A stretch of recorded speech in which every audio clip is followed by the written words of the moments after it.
साथीहरू नमस्ते सबैजनालाई। अनि के छ खबर हजुरहरूको?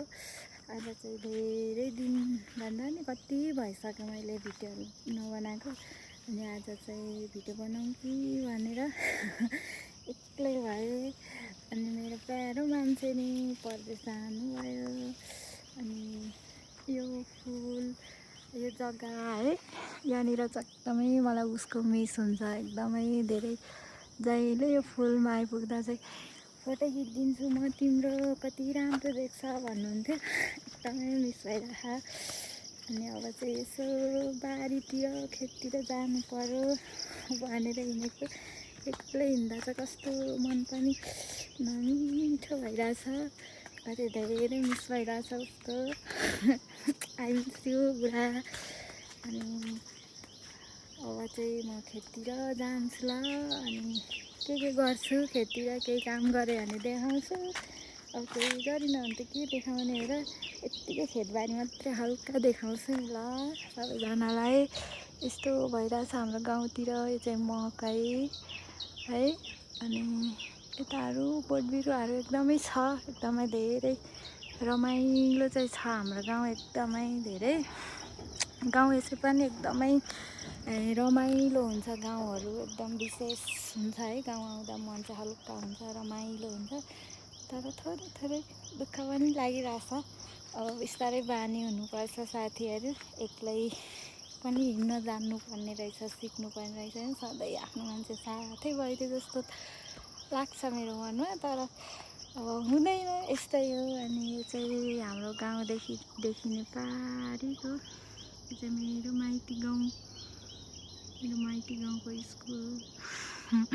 कति माया लाग्छ देख्दा अनि एकदम खुसी लाग्छ। अब म बारीतिर जाँदैछु है। यो चाहिँ मकै एकदमै रमाइलो, एकदमै राम्रो मकैहरू भइरहेछ। एकदमै खुसी लाग्छ यो देख्दा चाहिँ। अब तल खेतसम्म जान्छु म है त। अनि भेट्नु पाएछ एकछिनमा। खेत जोतखान गर्ने काम हाम्रो यो।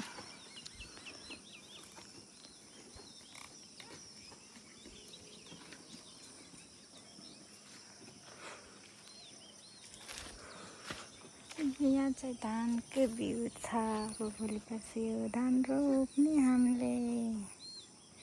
कति राम्रो बिरुवा देखिरहेछ।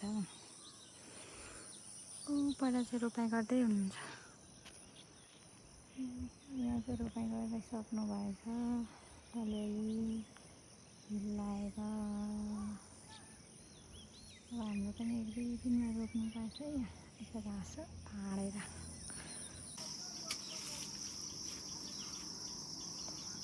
यो चाहिँ केराघारी हो। एकदमै धेरै केरा छ यहाँ चाहिँ। म चाहिँ छु यता।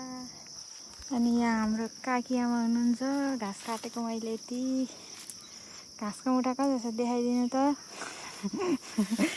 वहाँ पर हाम्रो आमा बाह्र हेर्दै हुनुहुन्छ हो।